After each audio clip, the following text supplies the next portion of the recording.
Welcome, ladies and gentlemen, to the Sokobuni Entrepreneurship Session on pricing, business models, and taking your creative work to market.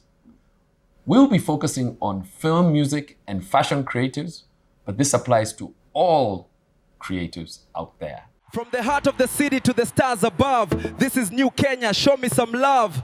Are you feeling the energy tonight? Hello, everybody. My name is David Muriithi, and I'm passionate about helping creatives earn a living from their talent. How do you price your work properly, grow your income, and build a creative business that can survive in the long term? Many talented creatives in music, fashion, film, and other creative businesses are producing amazing work. But still, many struggle with underpricing, irregular income, and difficulty finding the right market. The truth is, talent alone is not enough. You also need to apply a business mindset to your work.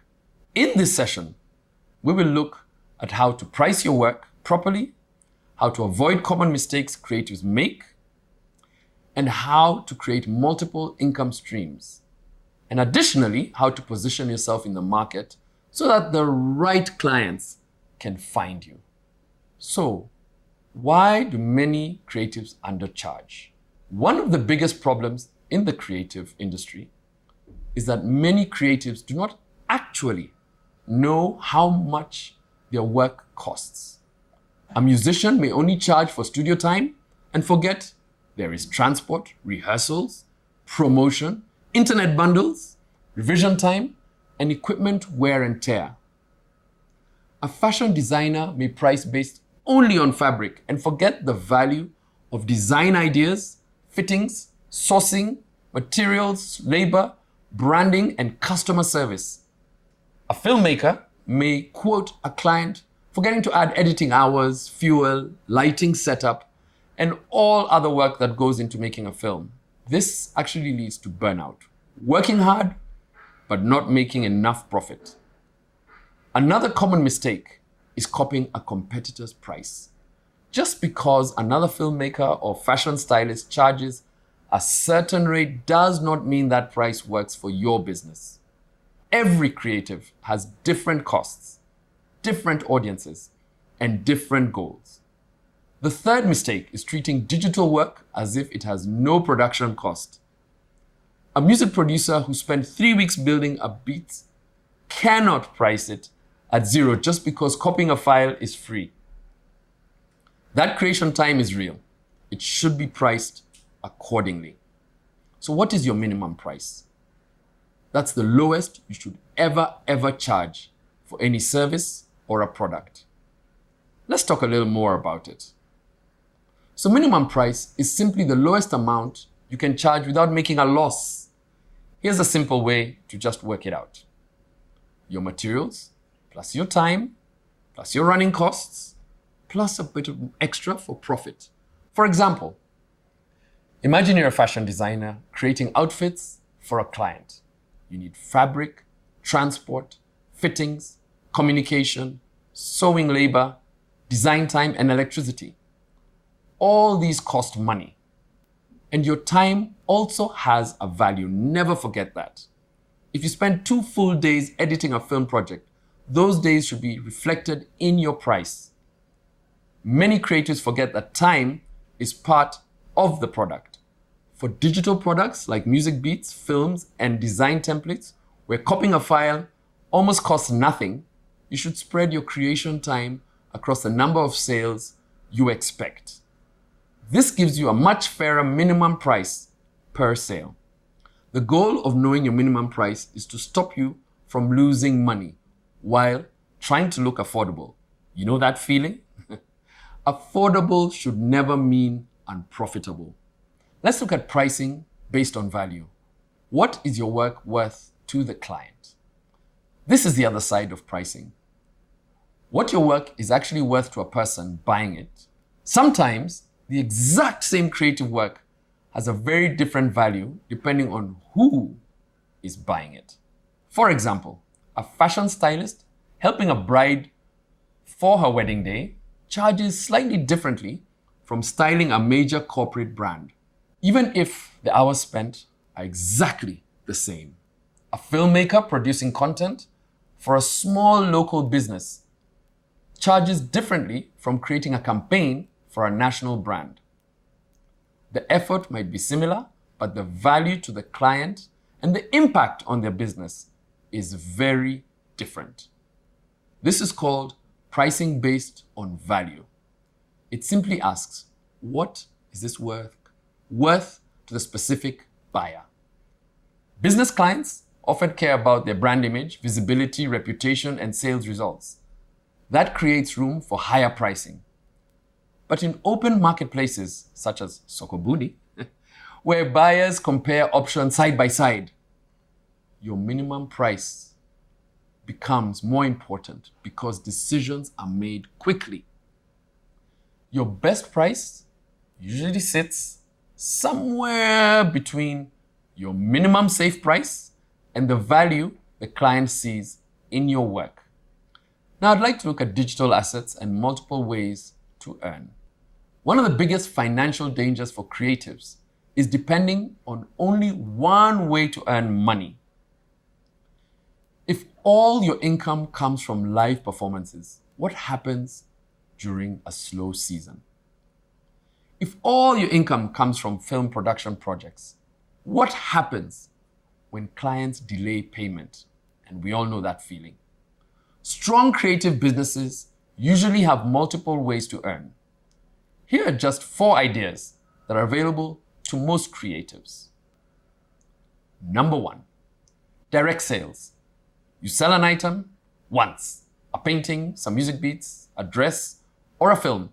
This is one of the most familiar ways to earn, but it requires a new sale every time to generate income. Number 2, services. You work directly for a client, video shoots, music production, styling, directing music videos, and even using your skills to run training workshops. This takes higher value per job, but requires managing client relationships and revisions. Number 3, licensing. This is where you allow others to legally use your work for a fee. A brand uses your photo, a TV show uses your song, a company prints your fashion design. The power of licensing, that one piece of work, can earn money multiple times without you having to create it again. Make money in your sleep. Number 4, regular income. Money that comes in consistently. Retainers, subscriptions, and membership to WhatsApp or other social media groups. The goal is not to build everything immediately. Start with one way to earn, add another slowly, move from selling your time to building work that earns even when you're not actively working.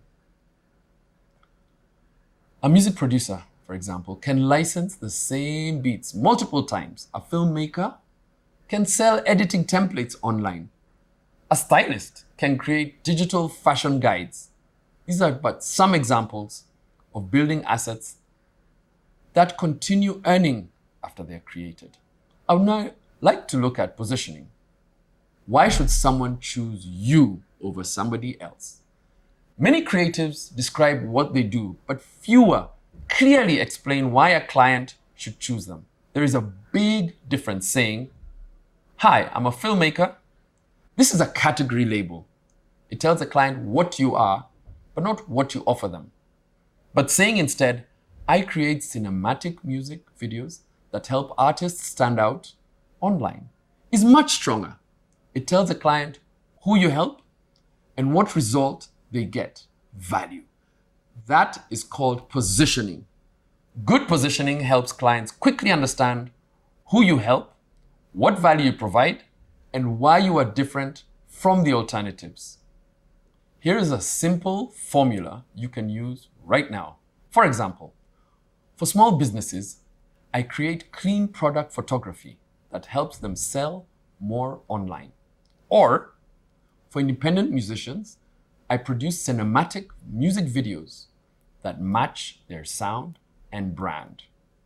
Or for fashion brands, I design outfits that are bold enough to stop the scroll.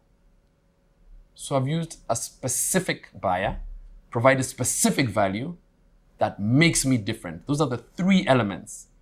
Your positioning should match the clients you want to attract, not the widest possible audience. Let's talk about choosing the right platform to reach your buyers. Many creatives make the mistake of trying to be on every platform at the same time. But the best platform is not the biggest platform. The best platform is where your specific audience already spends time. Let me share what the data says. Research done across 77 creative practitioners in 16 counties found that 79% of creatives sell via social media and 47% use WhatsApp as their main sales channel. Here's a quick guide by industry. Instagram, best for photographers, fashion designers, filmmakers, and visual artists. It is your living portfolio. Your work speaks before you do. TikTok, best for musicians, performers, dancers, and short-form storytellers. Personality drives reach. Show your process, your energy, and your behind-the-scenes moments. YouTube, best for filmmakers, musicians, releasing longer content, and educators. Strong for being found through search, and YouTube Shorts can also grow your audience fast. WhatsApp Business, best for service-based creatives, tailors, photographers, videographers, and stylists. Most sales in Kenya happen through direct conversation. WhatsApp is where trust turns into bookings.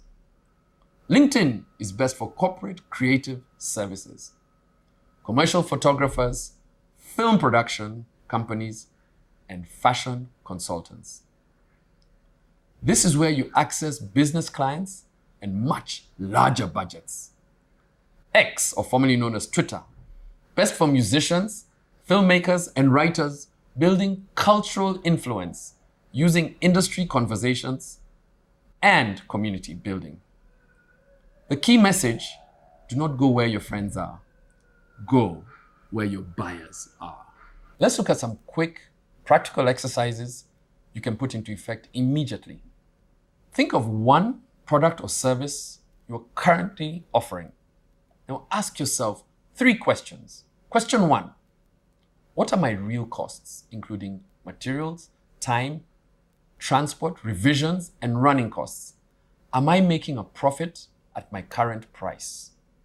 Question 2, is there a specific type of client who would pay more for this because the result matters more to them? If yes, what would that price look like? Question 3, is there one way to earn that I am not currently using but could build from my existing skills and work? What is one first step to start it? You do not need to change everything today. Sometimes one small business decision, raising your price, adding a second way to earn, or refining how you describe your work, creates a very, very big long-term result. Before we close, let me address a few questions that often come up. On licensing fees, the right fee depends on how the work will be used, how many people will see it, and for how long.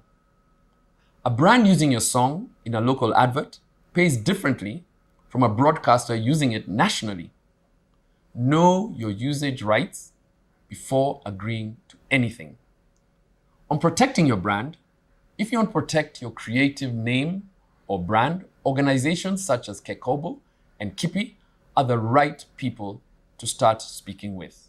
They handle copyright and trademark registration in Kenya. On knowing if your price is right, if you feel overworked and underpaid, your price is definitely too low. If clients are pulling away and you're getting very few inquiries, your price may be above what the market expects. The right price is one that reflects your real value and attracts clients who appreciate that value. As we close, I want to leave you with this. Creative success is not only about talent. It is also about understanding value, pricing wisely, building income that does not depend on only one client or one type of work, finding the right platform to reach the right audience, and creating a sustainable business that gives your creative work the room to grow. Your creativity is valuable, but your business thinking is what helps that creativity survive and grow in the long term.